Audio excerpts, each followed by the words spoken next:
أعوذ بالله من الشيطان الرجيم. بسم الله الرحمن الرحيم. ألف لام ميم. ذلك الكتاب لا ريب فيه هدى للمتقين الذين يؤمنون بالغيب ويقيمون الصلاة ومما رزقناهم ينفقون والذين يؤمنون بما أنزل إليك وما أنزل من قبلك وبالآخرة هم يوقنون أولئك على هدى من ربهم وأولئك هم المفلحون. إن الذين كفروا سواء عليهم أأنذرتهم أم لم تنذرهم لا يؤمنون. ختم الله على قلوبهم وعلى سمعهم وعلى أبصارهم غشاوة ولهم عذاب عظيم. ومن الناس من يقول آمنا بالله وباليوم الآخر وما هم بمؤمنين يخادعون الله والذين آمنوا وما يخدعون إلا أنفسهم وما يشعرون. في قلوبهم مرض فزادهم الله مرضا ولهم عذاب أليم بما كانوا يكذبون. وإذا قيل لهم لا تفسدوا في الأرض قالوا إنما نحن مصلحون ألا إنهم هم المفسدون ولكن لا يشعرون. وإذا قيل لهم آمنوا كما آمن الناس قالوا أنؤمن كما آمن السفهاء ألا إنهم هم السفهاء ولكن لا يعلمون. وإذا لقوا الذين آمنوا قالوا آمنا وإذا خلوا إلى شياطينهم قالوا إنا معكم إنما نحن مستهزئون. الله يستهزئ بهم ويمدهم في طغيانهم يعمهون. أولئك الذين اشتروا الضلالة بالهدى فما ربحت تجارتهم وما كانوا مهتدين. مثلهم كمثل الذي استوقد نارا فلما أضاءت ما حوله ذهب الله بنورهم وتركهم في ظلمات لا يبصرون. صم بكم عمي فهم لا يرجعون. أو كصيب من السماء فيه ظلمات ورعد وبرق يجعلون أصابعهم في آذانهم من الصواعق حذر الموت والله محيط بالكافرين. يكاد البرق يخطف أبصارهم كلما أضاء لهم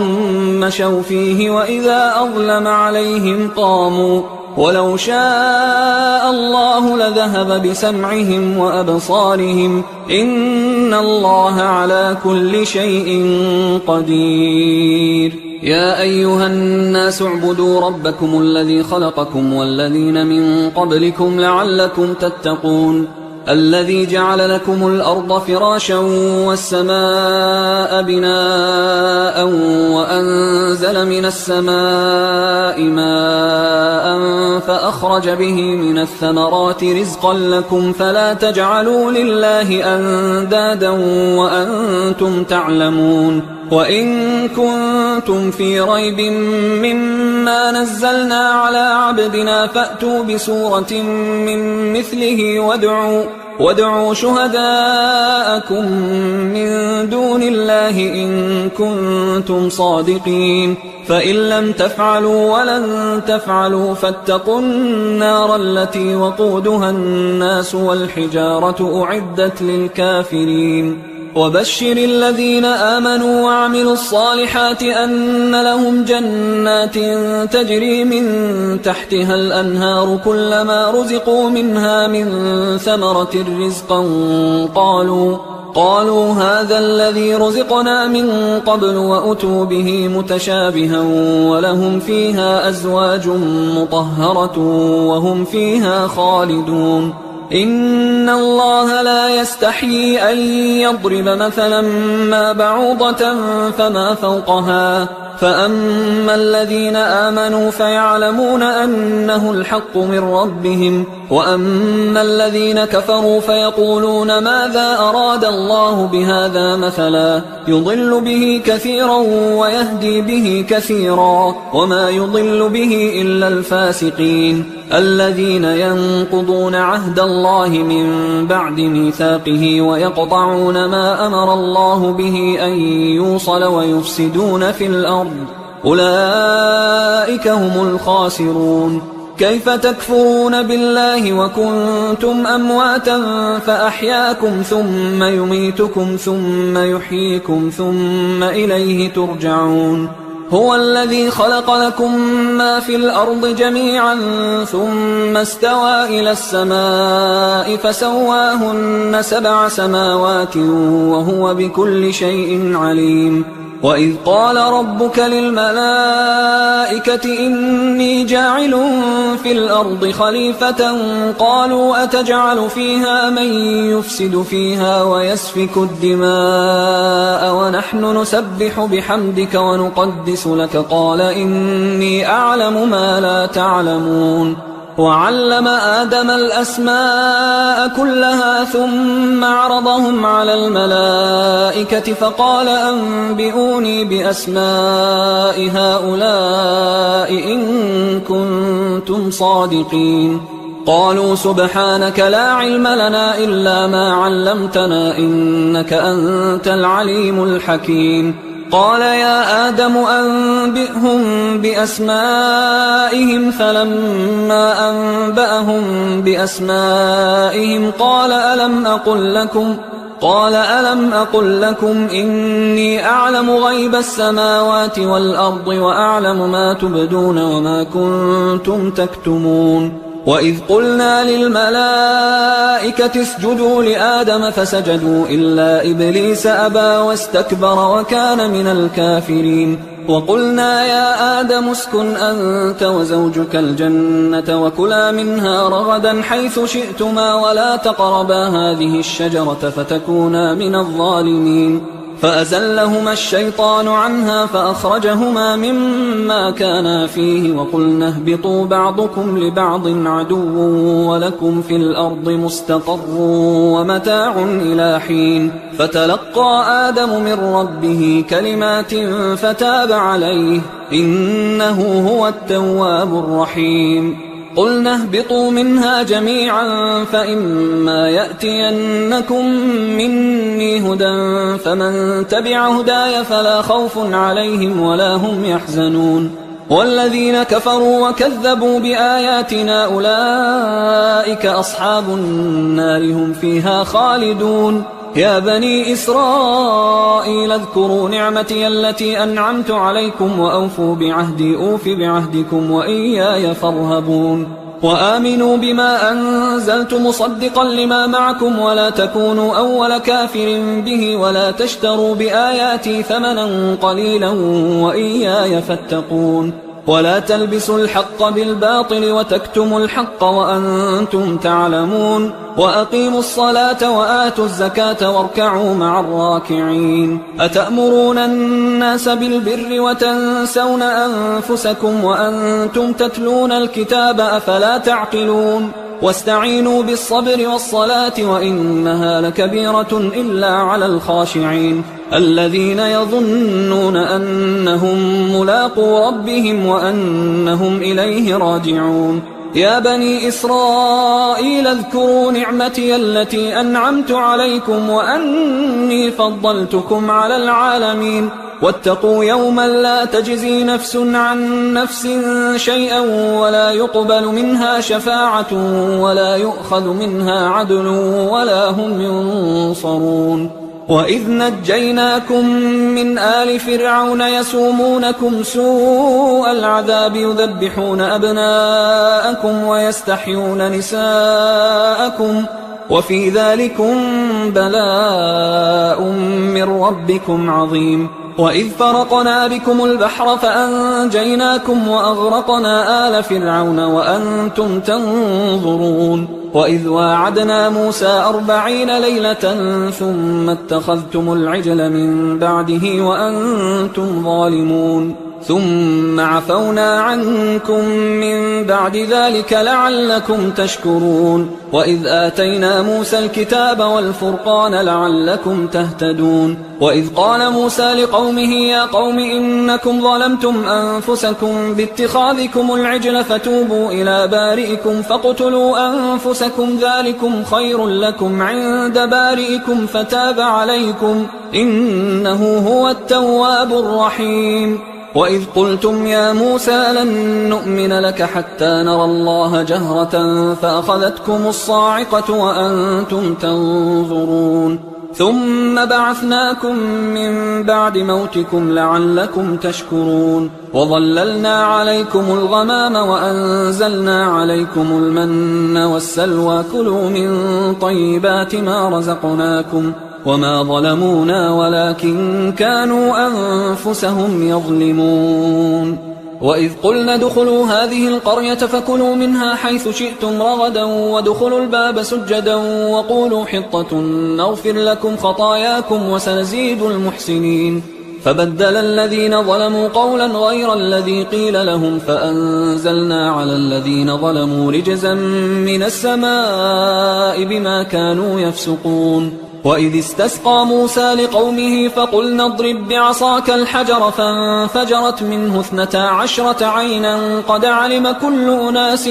مشربهم كلوا واشربوا من رزق الله ولا تعثوا في الأرض مفسدين وإذ قلتم يا موسى لن نصبر على طعام واحد فادع لنا ربك يخرج لنا مما تنبت الأرض من بقلها وقثائها وفومها وعدسها وبصلها قال أتستبدلون الذي هو أدنى بالذي هو خير اهبطوا مصرا فإن لكم ما سألتم وضربت عليهم الذلة والمسكنة وباءوا بغضب من الله ذلك بأنهم كانوا يكفرون بآيات الله ويقتلون النبيين بغير الحق ذلك بما عصوا وكانوا يعتدون إن الذين آمنوا والذين هادوا والنصارى والصابئين من آمن بالله واليوم الآخر وعمل صالحا فلهم أجرهم عند ربهم ولا خوف عليهم ولا هم يحزنون وإذ أخذنا ميثاقكم ورفعنا فوقكم الطور خذوا ما آتيناكم بقوة واذكروا ما فيه لعلكم تتقون ثم توليتم من بعد ذلك فلولا فضل الله عليكم ورحمته لكنتم من الخاسرين ولقد علمتم الذين اعتدوا منكم في السبت فقلنا لهم كونوا قردة خاسئين فجعلناها نكالا لما بين يديها وما خلفها وموعظة للمتقين وإذ قال موسى لقومه إن الله يأمركم أن تذبحوا بقرة قالوا أتتخذنا هزوا قال أعوذ بالله أن أكون من الجاهلين قالوا ادع لنا ربك يبين لنا ما هي قال إنه يقول إنها بقرة لا فارض ولا بكر عوان بين ذلك فافعلوا ما تؤمرون قالوا ادع لنا ربك يبين لنا ما لونها قال إنه يقول إنها بقرة صفراء فاقع لونها تسر الناظرين قالوا ادع لنا ربك يبين لنا ما هي إن البقرة شابه علينا وإنا إن شاء الله لمهتدون قال إنه يقول إنها بقرة لا ذلول تثير الأرض ولا تسقي الحرث مسلمة لا شية فيها قالوا الآن جئت بالحق فذبحوها وما كادوا يفعلون وإذ قتلتم نفسا فادارأتم فيها والله مخرج ما كنتم تكتمون فقلنا اضربوه ببعضها كذلك يحيي الله الموتى ويريكم آياته لعلكم تعقلون ثم قست قلوبكم من بعد ذلك فهي كالحجارة أو أشد قسوة وإن من الحجارة لما يتفجر منه الأنهار وإن منها لما يشقق فيخرج منه الماء وإن منها لما يهبط من خشية الله وما الله بغافل عما تعملون أفتطمعون أن يؤمنوا لكم وقد كان فريق منهم يسمعون كلام الله ثم يحرفونه من بعد ما عقلوه وهم يعلمون وإذا لقوا الذين آمنوا قالوا آمنا وإذا خلا بعضهم إلى بعض قالوا أتحدثونهم بما فتح الله عليكم ليحاجوكم به عند ربكم أفلا تعقلون أولا يعلمون أن الله يعلم ما يسرون وما يعلنون ومنهم أميون لا يعلمون الكتاب إلا أماني وإنهم إلا يظنون فويل للذين يكتبون الكتاب بأيديهم ثم يقولون هذا من عند الله ليشتروا به ثمنا قليلا فويل لهم مما كتبت أيديهم وويل لهم مما يكسبون وقالوا لن تمسنا النار إلا أياما معدودة قل أتخذتم عند الله عهدا فلن يخلف الله عهده أم تقولون على الله ما لا تعلمون بلى من كسب سيئة وأحاطت به خطيئته فأولئك أصحاب النار هم فيها خالدون والذين آمنوا وعملوا الصالحات أولئك أصحاب الجنة هم فيها خالدون وإذ أخذنا ميثاق بني إسرائيل لا تعبدون إلا الله وبالوالدين إحسانا وذي القربى واليتامى والمساكين وقولوا للناس حسنا وأقيموا الصلاة وآتوا الزكاة ثم توليتم إلا قليلا منكم وأنتم معرضون وإذ أخذنا ميثاقكم لا تسفكون دماءكم ولا تخرجون أنفسكم من دياركم ثم أقررتم وأنتم تشهدون ثم أنتم هؤلاء تقتلون أنفسكم وتخرجون فريقا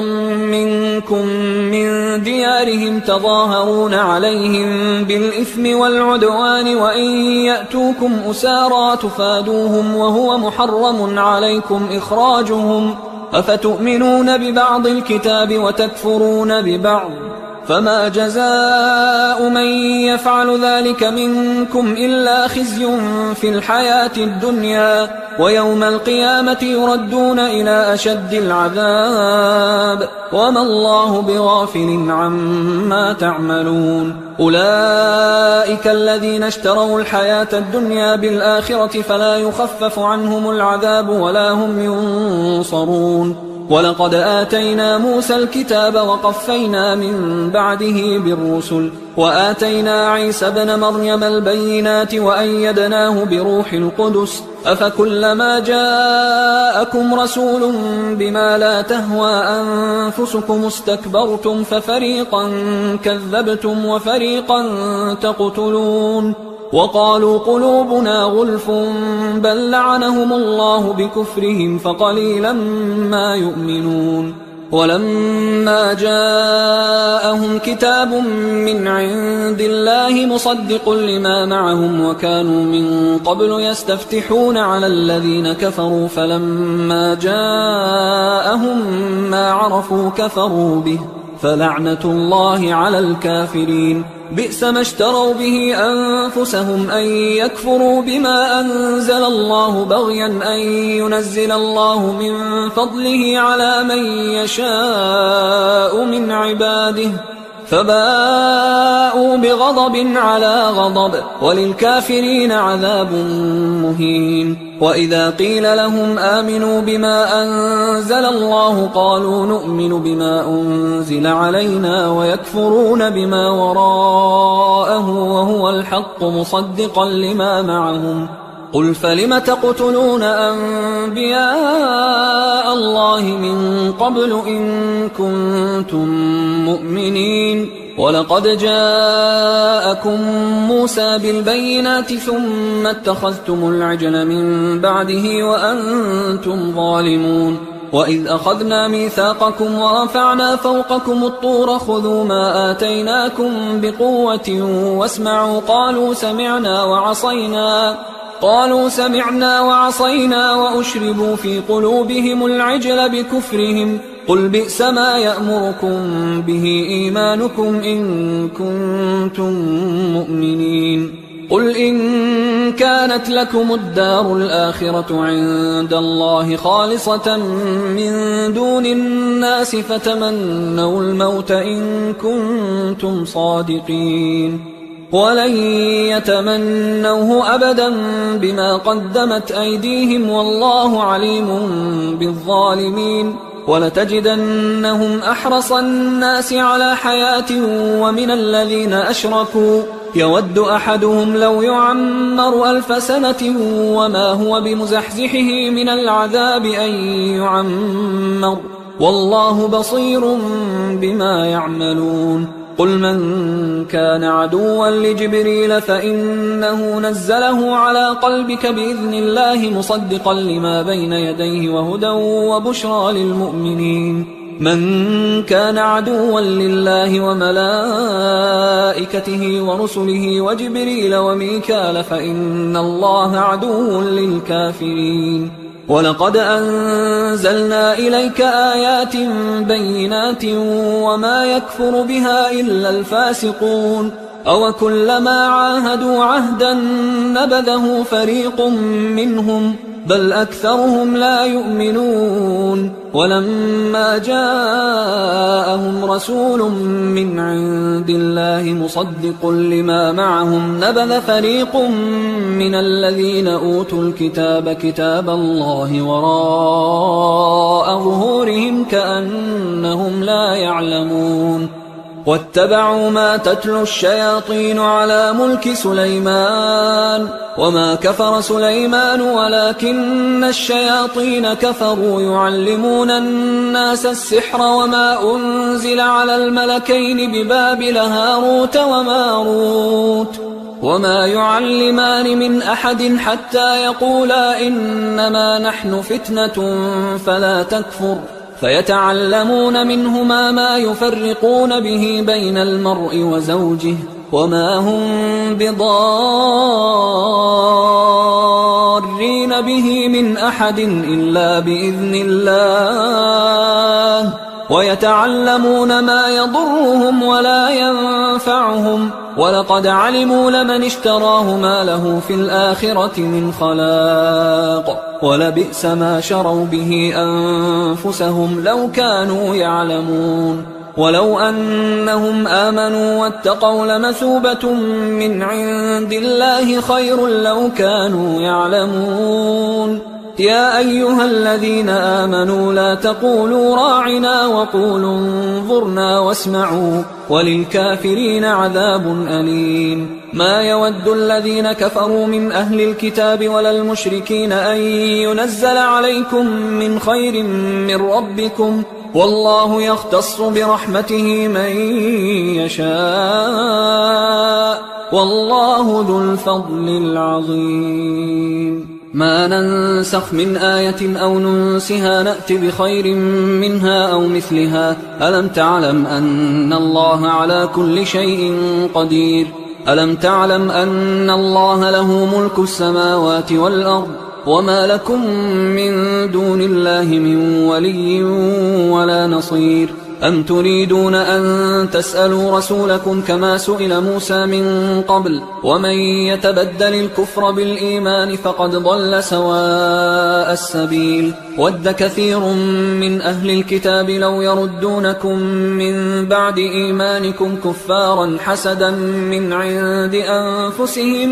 من بعد ما تبين لهم الحق فاعفوا واصفحوا حتى يأتي الله بأمره إن الله على كل شيء قدير وأقيموا الصلاة وآتوا الزكاة وما تقدموا لأنفسكم من خير تجدوه عند الله إن الله بما تعملون بصير وقالوا لن يدخل الجنة إلا من كان هودا أو نصارى تلك أمانيهم قل هاتوا برهانكم إن كنتم صادقين بلى من أسلم وجهه لله وهو محسن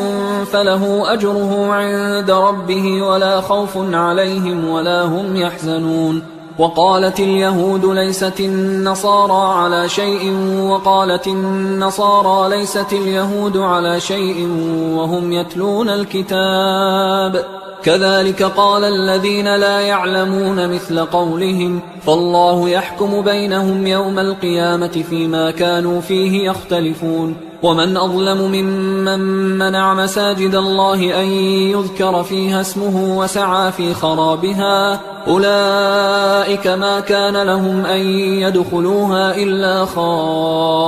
خائفين لهم في الدنيا خزي ولهم في الآخرة عذاب عظيم ولله المشرق والمغرب فأينما تولوا فثم وجه الله إن الله واسع عليم وقالوا اتخذ الله ولدا سبحانه بل له ما في السماوات والأرض كل له قانتون بديع السماوات والأرض وإذا قضى أمرا فإنما يقول له كن فيكون وقال الذين لا يعلمون لولا يكلمنا الله أو تأتينا آية كذلك قال الذين من قبلهم مثل قولهم تشابهت قلوبهم قد بينا الآيات لقوم يوقنون إنا أرسلناك بالحق بشيرا ونذيرا ولا تسأل عن أصحاب الجحيم ولن ترضى عنك اليهود ولا النصارى حتى تتبع ملتهم قل إن هدى الله هو الهدى ولئن اتبعت أهواءهم بعد الذي جاءك من العلم ما لك من الله من ولي ولا نصير الذين آتيناهم الكتاب يتلونه حق تلاوته أولئك يؤمنون به ومن يكفر به فأولئك هم الخاسرون يا بني إسرائيل اذكروا نعمتي التي أنعمت عليكم وأني فضلتكم على العالمين واتقوا يوما لا تجزي نفس عن نفس شيئا ولا يقبل منها عدل ولا تنفعها شفاعة ولا هم ينصرون وإذ ابتلى إبراهيم ربه بكلمات فأتمهن قال إني جاعلك للناس إماما قال ومن ذريتي قال لا ينال عهد الظالمين وإذ جعلنا البيت مثابة للناس وأمنا واتخذوا من مقام إبراهيم مصلى وعهدنا إلى إبراهيم وإسماعيل أن طهرا بيتي للطائفين والعاكفين والركع السجود وإذ قال إبراهيم رب اجعل هذا بلدا آمنا وارزق أهله من الثمرات من آمن منهم بالله واليوم الآخر قال ومن كفر فأمتعه قليلا ثم أضطره إلى عذاب النار وبئس المصير وإذ يرفع إبراهيم القواعد من البيت وإسماعيل ربنا تقبل منا إنك أنت السميع العليم ربنا وجعلنا مسلمين لك ومن ذريتنا أمة مسلمة لك وأرنا مناسكنا وتب علينا إنك أنت التواب الرحيم ربنا وابعث فيهم رسولا منهم يتلو عليهم آياتك ويعلمهم الكتاب والحكمة ويزكيهم إنك أنت العزيز الحكيم ومن يرغب عن ملة إبراهيم إلا من سفه نفسه ولقد اصطفيناه في الدنيا وإنه في الآخرة لمن الصالحين إذ قال له ربه أسلم قال أسلمت لرب العالمين. ووصى بها إبراهيم بنيه ويعقوب يا بني إن الله اصطفى لكم الدين فلا تموتن إلا وأنتم مسلمون. أم كنتم شهداء إذ حضر يعقوب الموت إذ قال لبنيه ما تعبدون من بعدي قالوا نعبد إلهك وإله آبائك إبراهيم وإسماعيل وإسحاق إلها واحدا ونحن له مسلمون. تلك أمة قد خلت لها ما كسبت ولكم ما كسبتم ولا تسألون عما كانوا يعملون. وقالوا كونوا هودا أو نصارى تهتدوا قل بل ملة إبراهيم حنيفا وما كان من المشركين. قولوا آمنا بالله وما أنزل إلينا وما أنزل إلى إبراهيم وإسماعيل وإسحاق ويعقوب والأسباط وما أوتي موسى وعيسى وما أوتي النبيون من ربهم لا نفرق بين أحد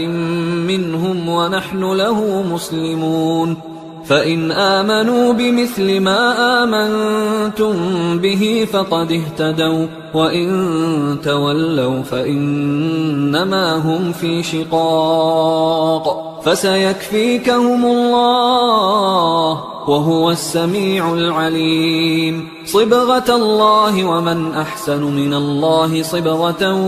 ونحن له عابدون. قل أتحاجوننا في الله وهو ربنا وربكم ولنا أعمالنا ولكم أعمالكم ونحن له مخلصون. أم تقولون إن إبراهيم وإسماعيل وإسحاق ويعقوب والأسباط كانوا هودا أو نصارى قل أأنتم أعلم أم الله ومن أظلم ممن كتم شهادة عنده من الله وما الله بغافل عما تعملون. تلك أمة قد خلت لها ما كسبت ولكم ما كسبتم ولا تسألون عما كانوا يعملون. سيقول السفهاء من الناس ما ولاهم عن قبلتهم التي كانوا عليها قل لله المشرق والمغرب يهدي من يشاء إلى صراط مستقيم. وكذلك جعلناكم أمة وسطا لتكونوا شهداء على الناس ويكون الرسول عليكم شهيدا. وما جعلنا القبلة التي كنت عليها إلا لنعلم من يتبع الرسول ممن ينقلب على عقبيه وإن كانت لكبيرة إلا على الذين هدى الله وما كان الله ليضيع إيمانكم إن الله بالناس لرؤوف رحيم. قد نرى تقلب وجهك في السماء فلنولينك قبلة ترضاها فول وجهك شطر المسجد الحرام وحيث ما كنتم فولوا وجوهكم شطره وإن الذين أوتوا الكتاب ليعلمون أنه الحق من ربهم وما الله بغافل عما يعملون. ولئن أتيت الذين أوتوا الكتاب بكل آية ما تبعوا قبلتك وما أنت بتابع قبلتهم وما بعضهم بتابع قبلة بعض ولئن اتبعت أهواءهم من بعد ما جاءك من العلم إنك إذا لمن الظالمين. الذين آتيناهم الكتاب يعرفونه كما يعرفون أبناءهم وإن فريقا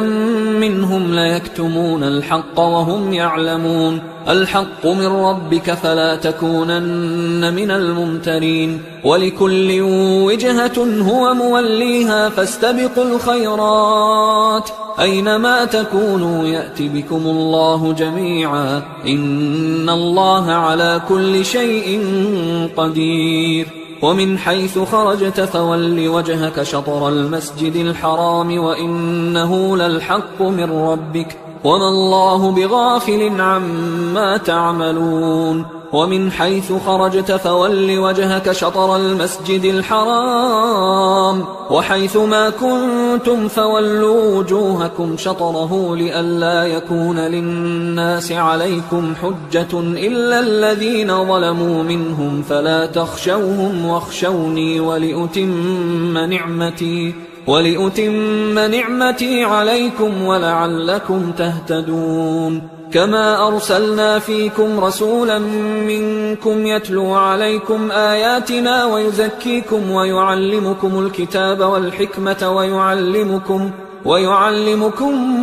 ما لم تكونوا تعلمون فاذكروني أذكركم واشكروا لي ولا تكفرون يا أيها الذين آمنوا استعينوا بالصبر والصلاة إن الله مع الصابرين ولا تقولوا لمن يقتل في سبيل الله أموات بل أحياء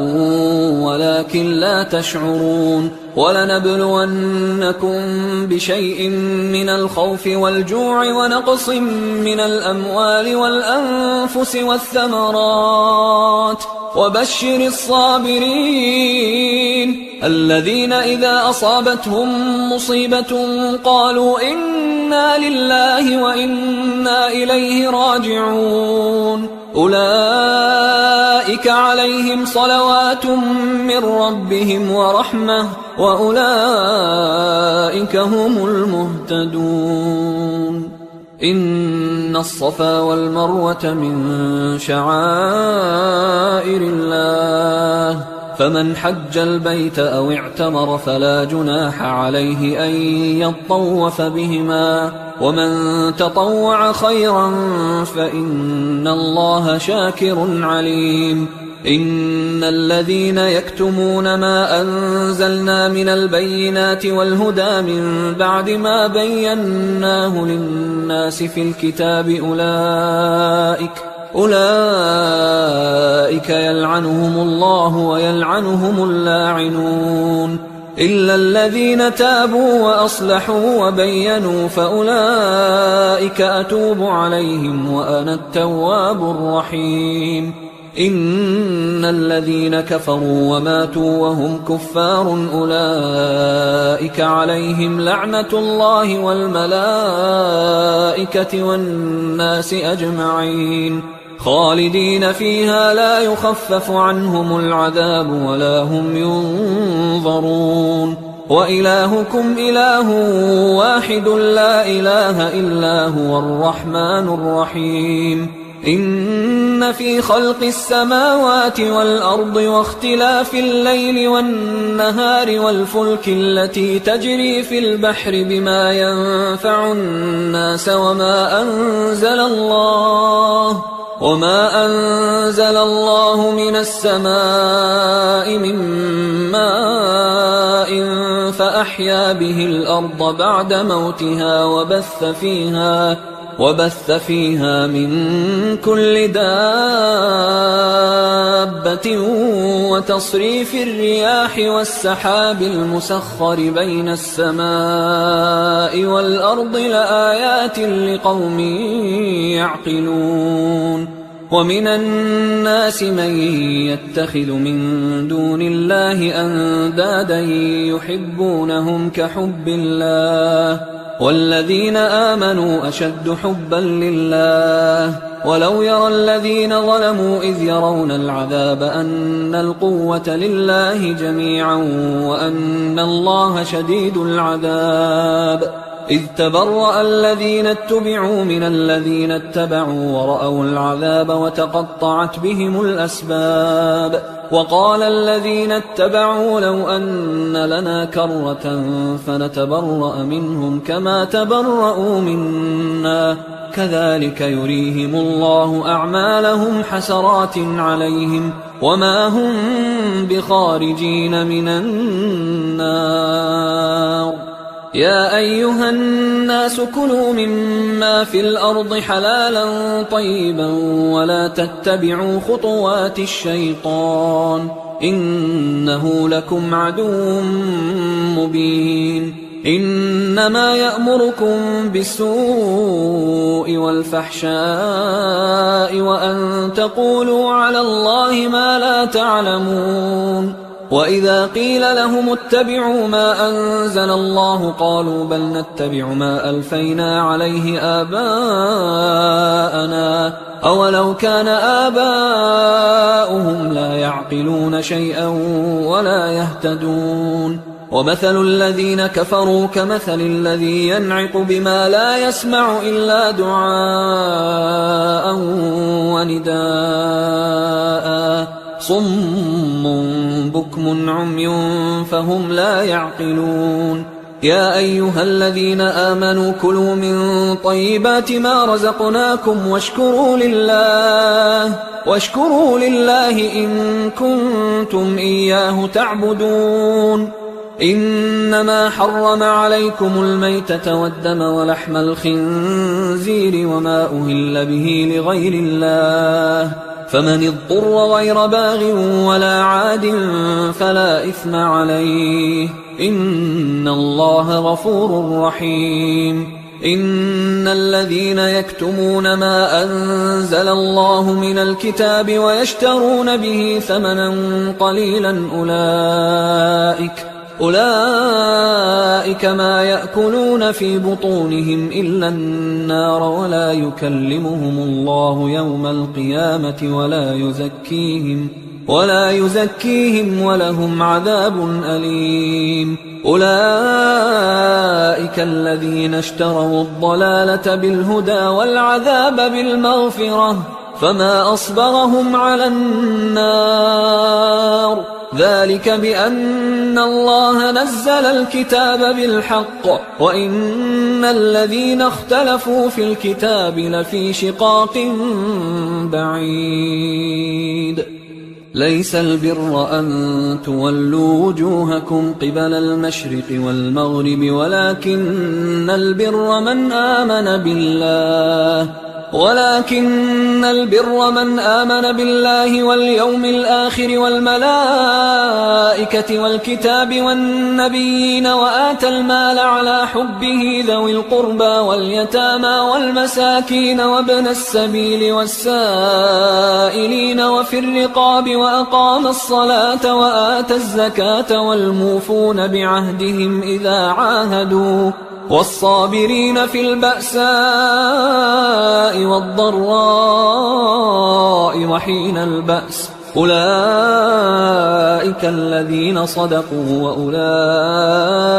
هم المتقون يا أيها الذين آمنوا كتب عليكم القصاص في القتلى الحر بالحر والعبد بالعبد والأنثى بالأنثى فمن عفي له من أخيه شيء فاتباع بالمعروف وأداء إليه بإحسان ذلك تخفيف من ربكم ورحمة فمن اعتدى بعد ذلك فله عذاب أليم ولكم في القصاص حياة يا أولي الألباب لعلكم تتقون كتب عليكم إذا حضر أحدكم الموت إن ترك خيرا الوصية للوالدين والأقربين بالمعروف حقا على المتقين فمن بدله بعدما سمعه فإنما إثمه على الذين يبدلونه إن الله سميع عليم فمن خاف من موص جنفا أو إثما فأصلح بينهم فلا إثم عليه إن الله غفور رحيم. يا أيها الذين آمنوا كتب عليكم الصيام كما كتب على الذين من قبلكم لعلكم تتقون أياما معدودات، فمن كان منكم مريضا أو على سفر فعدة من أيام أخر، وعلى الذين يطيقونه فدية طعام مسكين، فمن تطوع خيرا فهو خير له، وأن تصوموا خير لكم إن كنتم تعلمون. شهر رمضان الذي أنزل فيه القرآن هدى للناس وبينات من الهدى والفرقان، فمن شهد منكم الشهر فليصم، ومن كان مريضا أو على سفر فعدة من أيام أخر، يريد الله بكم اليسر ولا يريد بكم العسر ولتكملوا العدة ولتكبروا الله على ما هداكم ولعلكم تشكرون. وإذا سألك عبادي عني فإني قريب أجيب دعوة الداع إذا دعان، فليستجيبوا لي وليؤمنوا بي لعلهم يرشدون. أحل لكم ليلة الصيام الرفث إلى نسائكم هن لباس لكم وأنتم لباس لهن، علم الله أنكم كنتم تختانون أنفسكم فتاب عليكم وعفى عنكم، فالآن باشروهن وابتغوا ما كتب الله لكم، وكلوا واشربوا حتى يتبين لكم الخيط الأبيض من الخيط الأسود من الفجر، ثم أتموا الصيام إلى الليل، ولا تباشروهن وأنتم عاكفون في المساجد، تلك حدود الله فلا تقربوها، كذلك يبين الله آياته للناس لعلهم يتقون. ولا تأكلوا أموالكم بينكم بالباطل وتدلوا بها إلى الحكام لتأكلوا فريقا من أموال الناس بالإثم وأنتم تعلمون. يسألونك عن الأهلة قل هي مواقيت للناس والحج، وليس البر بأن تأتوا البيوت من ظهورها ولكن البر من اتقى، وأتوا البيوت من أبوابها واتقوا الله لعلكم تفلحون. وقاتلوا في سبيل الله الذين يقاتلونكم ولا تعتدوا إن الله لا يحب المعتدين. وقتلوهم حيث ثقفتموهم وأخرجوهم من حيث أخرجوكم والفتنة أشد من القتل، ولا تقاتلوهم عند المسجد الحرام حتى يقاتلوكم فيه، فإن قاتلوكم فاقتلوهم، كذلك جزاء الكافرين، فإن انتهوا فإن الله غفور رحيم. وقاتلوهم حتى لا تكون فتنة ويكون الدين لله، فإن انتهوا فلا عدوان إلا على الظالمين. الشهر الحرام بالشهر الحرام والحرمات قصاص، فمن اعتدى عليكم فاعتدوا عليه بمثل ما اعتدى عليكم، واتقوا الله واعلموا أن الله مع المتقين. وأنفقوا في سبيل الله ولا تلقوا بأيديكم إلى التهلكة وأحسنوا إن الله يحب المحسنين. وأتموا الحج والعمرة لله، فإن أحصرتم فما استيسر من الهدي، ولا تحلقوا رؤوسكم حتى يبلغ الهدي محله، فمن كان منكم مريضا أو به أذى من رأسه ففدية من صيام أو صدقة أو نسك، فإذا أمنتم فمن تمتع بالعمرة إلى الحج فما استيسر من الهدي، فمن لم يجد فصيام 3 أيام في الحج و7 إذا رجعتم، تلك 10 كاملة، ذلك لمن لم يكن أهله حاضر المسجد الحرام. واتقوا الله واعلموا أن الله شديد العقاب. الحج أشهر معلومات، فمن فرض فيهن الحج فلا رفث ولا فسوق ولا جدال في الحج، وما تفعلوا من خير يعلمه الله، وتزودوا فإن خير الزاد التقوى واتقون يا أولي الألباب. ليس عليكم جناح أن تبتغوا فضلا من ربكم، فإذا أفضتم من عرفات فاذكروا الله عند المشعر الحرام واذكروه كما هداكم وإن كنتم من قبله لمن الضالين. ثم أفيضوا من حيث أفاض الناس واستغفروا الله إن الله غفور رحيم. فإذا قضيتم مناسككم فاذكروا الله كذكركم آباءكم أو أشد ذكرا. فمن الناس من يقول ربنا آتنا في الدنيا وما له في الآخرة من خلاق، ومنهم من يقول ربنا آتنا في الدنيا حسنة وفي الآخرة حسنة وقنا عذاب النار. أولئك لهم نصيب مما كسبوا والله سريع الحساب. واذكروا الله في أيام معدودات، فمن تعجل في يومين فلا إثم عليه ومن تأخر فلا إثم عليه لمن اتقى. واتقوا الله واعلموا أنكم إليه تحشرون. ومن الناس من يعجبك قوله في الحياة الدنيا ويشهد الله على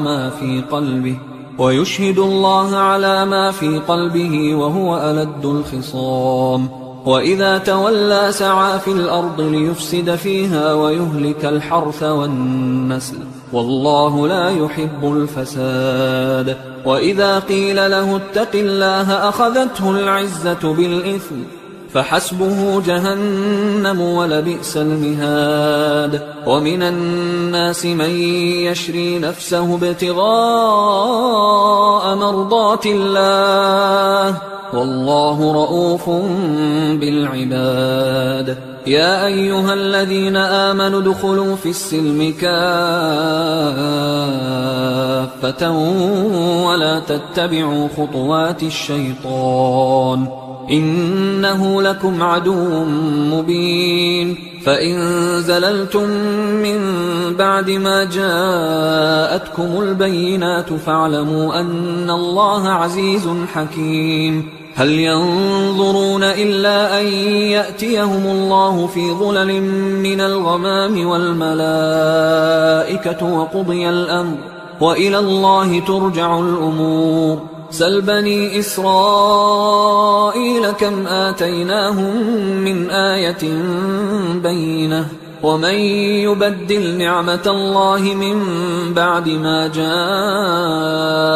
فإن الله شديد العقاب. زين للذين كفروا الحياة الدنيا ويسخرون من الذين آمنوا والذين اتقوا فوقهم يوم القيامة والله يرزق من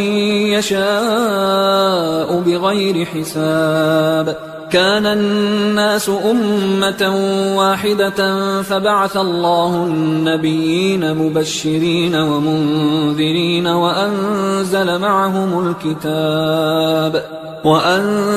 معهم الكتاب بالحق ليحكم بين الناس فيما اختلفوا فيه وما اختلف فيه إلا الذين أوتوه من بعد ما جاءتهم البينات بغيا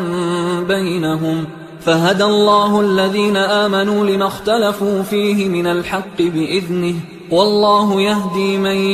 يشاء إلى صراط مستقيم. أم حسبتم أن تدخلوا الجنة ولما يأتكم مثل الذين خلوا من قبلكم مستهم البأساء والضراء وزلزلوا حتى يقول الرسول والذين آمنوا معه متى نصر الله ألا إن نصر الله قريب. يسألونك ماذا ينفقون قل ما أنفقتم من خير فللوالدين والأقربين واليتامى والمساكين وابن السبيل وما تفعلوا من خير فإن الله به عليم كتب عليكم القتال وهو كره لكم وعسى أن تكرهوا شيئا وهو خير لكم وعسى أن تحبوا شيئا وهو شر لكم والله يعلم وأنتم لا تعلمون يسألونك عن الشهر الحرام قتال فيه قل قتال فيه كبير وصد عن سبيل الله وكفر به والمسجد الحرام وإخراج أهله منه أكبر عند الله والفتنة أكبر من القتل ولا يزالون يقاتلونكم حتى يردوكم عن دينكم إن استطاعوا ومن يرتدد منكم عن دينه فيمت وهو كافر فأولئك حبطت أعمالهم في الدنيا والآخرة وأولئك أصحاب النار هم فيها خالدون إن الذين آمنوا والذين هاجروا وجاهدوا في سبيل الله أولئك يرجون رحمة الله والله غفور رحيم يسألونك عن الخمر والميسر قل فيهما إثم كبير ومنافع للناس وإثمهما أكبر من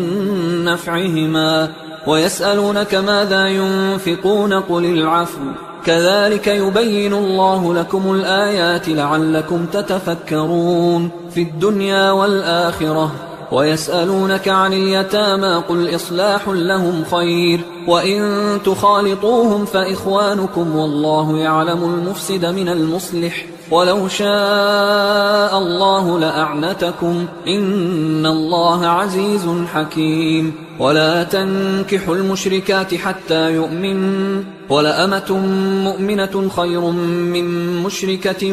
ولو أعجبتكم ولا تنكحوا المشركين حتى يؤمنوا ولعبد مؤمن خير من مشرك ولو أعجبكم أولئك يدعون إلى النار والله يدعو إلى الجنة والمغفرة بإذنه ويبين آياته للناس لعلهم يتذكرون ويسألونك عن المحيض قل هو أذى فاعتزلوا النساء في المحيض ولا تقربوهن حتى يطهرن فإذا تطهرن فأتوهن من حيث أمركم الله إن الله يحب التوابين ويحب المتطهرين نساؤكم حرث لكم فأتوا حرثكم أنى شئتم وقدموا لأنفسكم واتقوا الله واعلموا أنكم ملاقوه وبشر المؤمنين ولا تجعلوا الله عرضة لأيمانكم أن تبروا وتتقوا وتصلحوا بين الناس والله سميع عليم لا يؤاخذكم الله باللغو في أيمانكم ولكن يؤاخذكم بما كسبت قلوبكم والله غفور حليم للذين يؤلون من نسائهم تربص 4 أشهر فإن فاءوا فإن الله غفور رحيم وإن عزموا الطلاق فإن الله سميع عليم والمطلقات يتربصن بأنفسهن 3 قروء ولا يحل لهن أن يكتمن ما خلق الله في أرحامهن إن كن يؤمن بالله واليوم الآخر وبعولتهن أحق بردهن في ذلك إن أرادوا إصلاحا ولهن مثل الذي عليهن بالمعروف وللرجال عليهن درجة والله عزيز حكيم الطلاق 2 مرتان فإمساك بمعروف أو تسريح بإحسان ولا يحل لكم أن تأخذوا مما آتيتموهن شيئا إلا أن يخافا ألا يقيما حدود الله فإن خفتم ألا يقيما حدود الله فلا جناح عليهما فيما افتدت به تلك حدود الله فلا تعتدوها ومن يتعد حدود الله فأولئك هم الظالمون فإن طلقها فلا تحل له من بعد حتى تنكح زوجا غيره فإن طلقها فلا جناح عليهما أن يتراجعا إن ظنا أن يقيما حدود الله وتلك حدود الله يبينها لقوم يعلمون وإذا طلقتم النساء فبلغن أجلهن فأمسكوهن بمعروف أو سرحوهن بمعروف ولا تمسكوهن ضرارا لتعتدوا ومن يفعل ذلك فقد ظلم نفسه ولا تتخذوا آيات الله هزوا واذكروا نعمة الله عليكم وما أنزل عليكم من الكتاب والحكمة يعظكم به واتقوا الله واعلموا أن الله بكل شيء عليم وإذا طلقتم النساء فبلغن أجلهن فلا تعضلوهن أن ينكحن أزواجهن إذا تراضوا بينهم بالمعروف ذلك يوعظ به من كان منكم يؤمن بالله واليوم الآخر ذلكم أزكى لكم وأطهر والله يعلم وأنتم لا تعلمون والوالدات يرضعن أولادهن حولين كاملين لمن أراد أن يتم الرضاعة وعلى المولود له رزقهن وكسوتهن بالمعروف لا تكلف نفس إلا وسعها لا تضار والدة بولدها ولا مولود له بولده وعلى الوارث مثل ذلك فإن أرادا فصالا عن تراض منهما وتشاور فلا جناح عليهما وإن أردتم أن تسترضعوا أولادكم فلا جناح عليكم إذا سلمتم ما آتيتم بالمعروف واتقوا الله واعلموا أن الله بما تعملون بصير والذين يتوفون منكم ويذرون أزواجا يتربصن بأنفسهن 4 أشهر و10 فإذا بلغن أجلهن فلا جناح عليكم فيما فعلن في أنفسهن بالمعروف والله بما تعملون خبير ولا جناح عليكم فيما عرضتم به من خطبة النساء أو أكننتم في أنفسكم علم الله أنكم ستذكرونهن ولكن لا تواعدوهن سرا إلا أن تقولوا قولا معروفا ولا تعزموا عقدة النكاح حتى يبلغ الكتاب أجله واعلموا أن الله يعلم ما في أنفسكم فاحذروه واعلموا أن الله غفور حليم لا جناح عليكم إن طلقتم النساء ما لم تمسوهن أو تفرضوا لهن فريضة ومتعوهن على الموسع قدره وعلى المقتر قدره متاعا بالمعروف حقا على المحسنين وإن طلقتموهن من قبل أن تمسوهن وقد فرضتم لهن فريضة فنصف ما فرضتم إلا أن يعفون أو يعفو الذي بيده عقدة النكاح وأن تعفوا أقرب للتقوى ولا تنسوا الفضل بينكم إن الله بما تعملون بصير حافظوا على الصلوات والصلاة الوسطى وقوموا لله قانتين فإن خفتم فرجالا أو ركبانا فإذا أمنتم فاذكروا الله كما علمكم ما لم تكونوا تعلمون والذين يتوفون منكم ويذرون أزواجا وصية لأزواجهم متاعا إلى الحول غير إخراج فإن خرجن فلا جناح عليكم فيما فعلن في أنفسهن من معروف والله عزيز حكيم وللمطلقات متاع بالمعروف حقا على المتقين كذلك يبين الله لكم آياته لعلكم تعقلون ألم تر إلى الذين خرجوا من ديارهم وهم ألوف حذر الموت فقال لهم الله موتوا ثم أحياهم إن الله لذو فضل على الناس ولكن أكثر الناس لا يشكرون وقاتلوا في سبيل الله واعلموا أن الله سميع عليم من ذا الذي يقرض الله قرضا حسنا فيضاعفه له أضعافا كثيرة والله يقبض ويبسط وإليه ترجعون ألم تر إلى الملأ من بني إسرائيل من بعد موسى إذ قالوا لنبي له مبعث لنا ملكا نقاتل في سبيل الله قال هل عسيتم إن كتب عليكم القتال ألا تقاتلوا قالوا وما لنا ألا نقاتل في سبيل الله وقد أخرجنا من ديارنا وأبنائنا فلما كتب عليهم القتال تولوا إلا قليلا منهم والله عليم بالظالمين وقال لهم نبيهم إن الله قد بعث لكم طالوت ملكا قالوا أنى يكون له الملك علينا ونحن أحق بالملك منه ولم يؤت سعة من المال قال إن الله اصطفاه عليكم وزاده بسطة في العلم والجسم والله يؤتي ملكه من يشاء والله واسع عليم وقال لهم نبيهم إن آية ملكه أن يأتيكم التابوت فيه سكينة من ربكم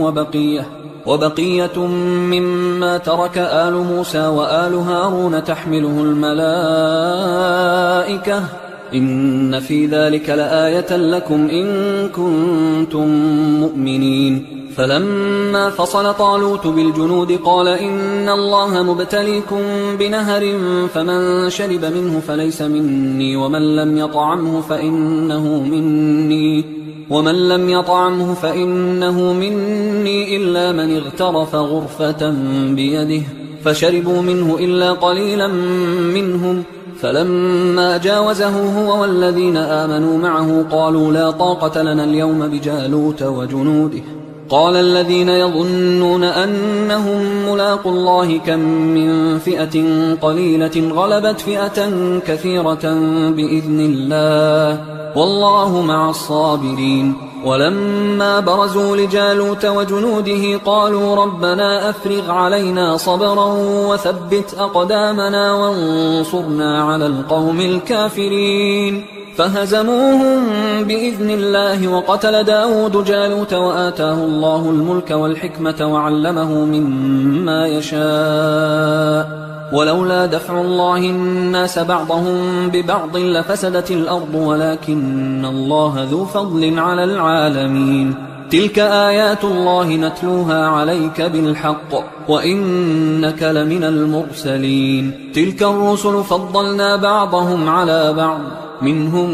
من كلم الله ورفع بعضهم درجات وآتينا عيسى ابن مريم البينات وأيدناه بروح القدس ولو شاء الله ما اقتتل الذين من بعدهم من بعد ما جاءتهم البينات ولكن اختلفوا فمنهم من آمن ومنهم من كفر ولو شاء الله ما اقتتلوا ولكن الله يفعل ما يريد يا أيها الذين آمنوا أنفقوا مما رزقناكم من قبل أن يأتي يوم لا بيع فيه ولا خلة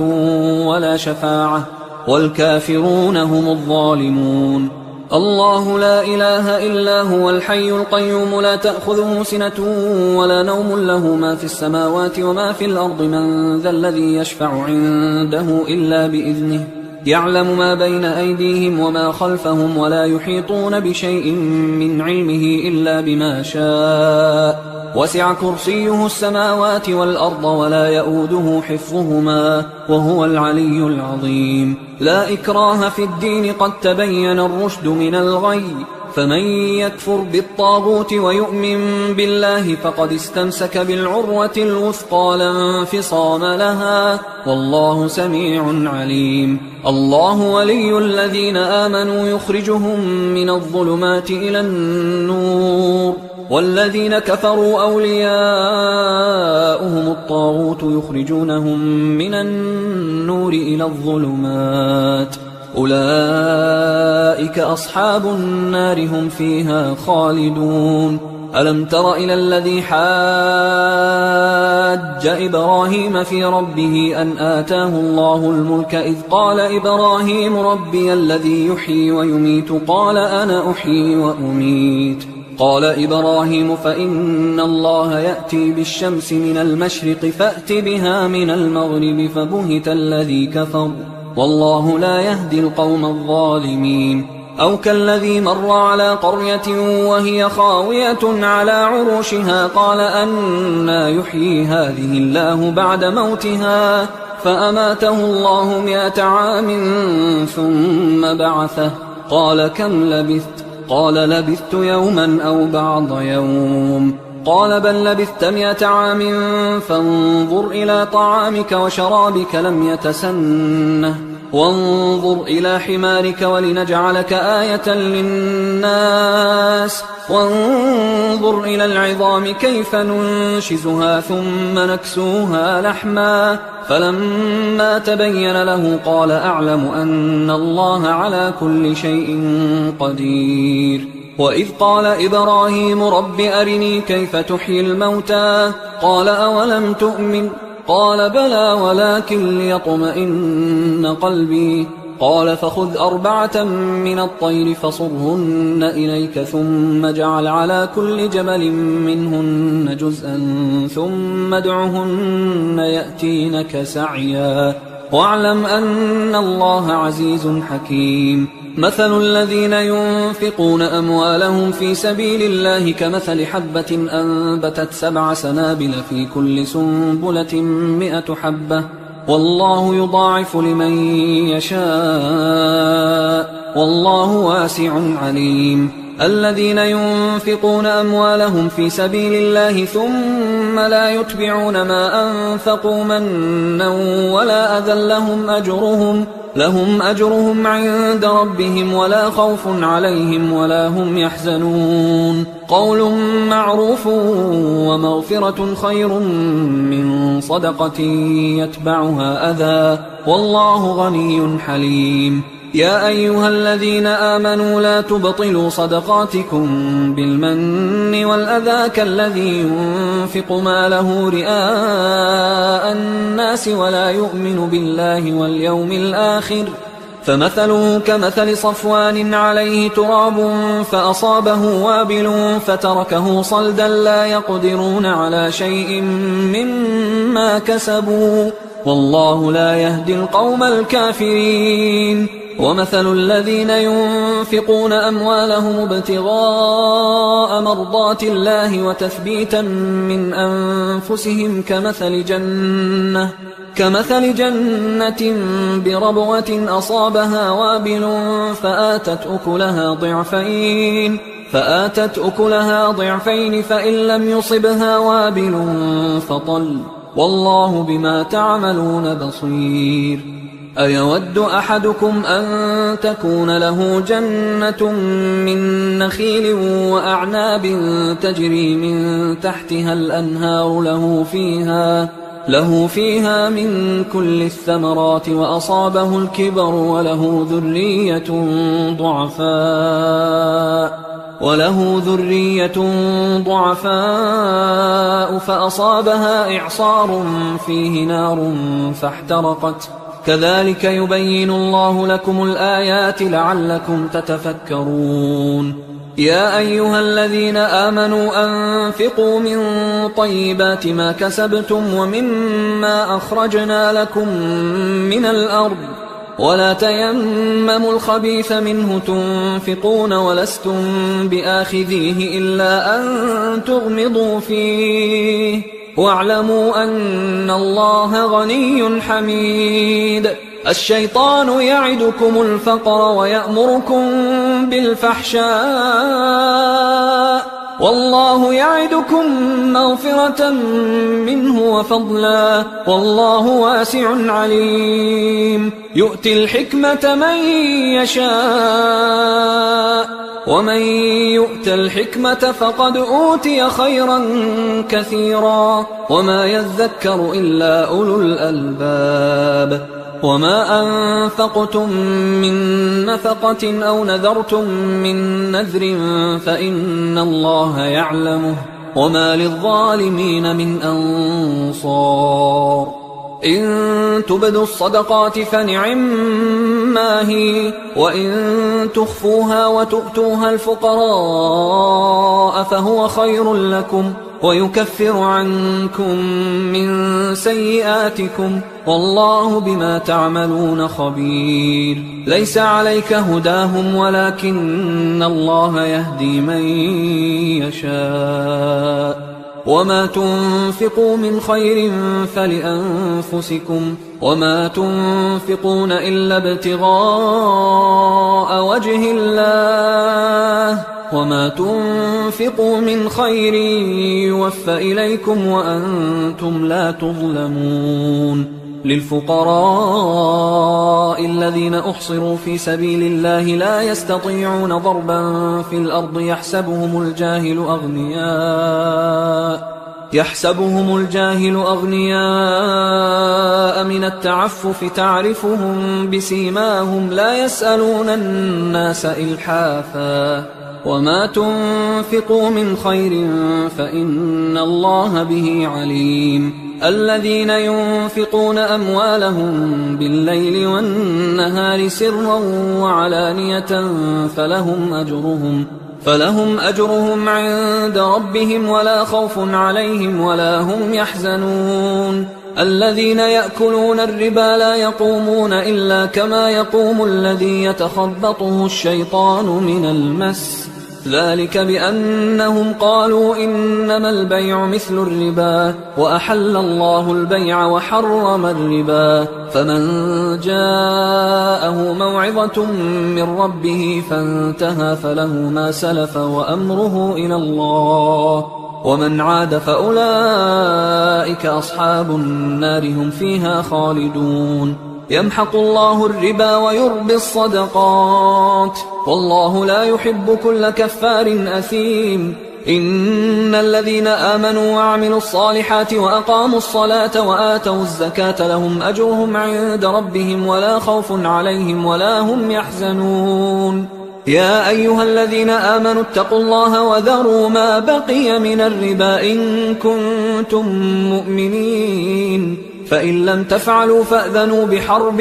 من الله ورسوله وإن تبتم فلكم رؤوس أموالكم لا تظلمون ولا تظلمون وإن كان ذو عسرة فنظرة إلى ميسرة وأن تصدقوا خير لكم إن كنتم تعلمون واتقوا يوما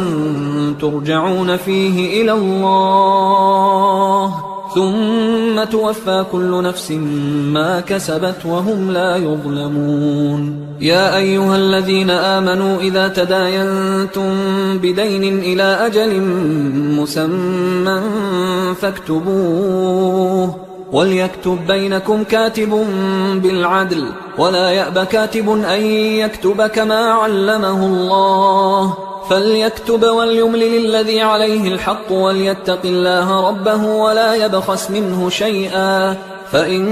كان الذي عليه الحق سفيها أو ضعيفا أو لا يستطيع أن يمله فليملل وليه بالعدل واستشهدوا شهيدين من رجالكم فإن لم يكونا رجلين فرجل وامرأتان ممن ترضون من الشهداء أن تضل إحداهما فتذكر إحداهما الأخرى ولا يأبى الشهداء إذا ما دعوا ولا تسأموا أن تكتبوه صغيرا أو كبيرا إلى أجله ذلكم أقسط عند الله وأقوم للشهادة وأدنى أن لا ترتابوا إلا أن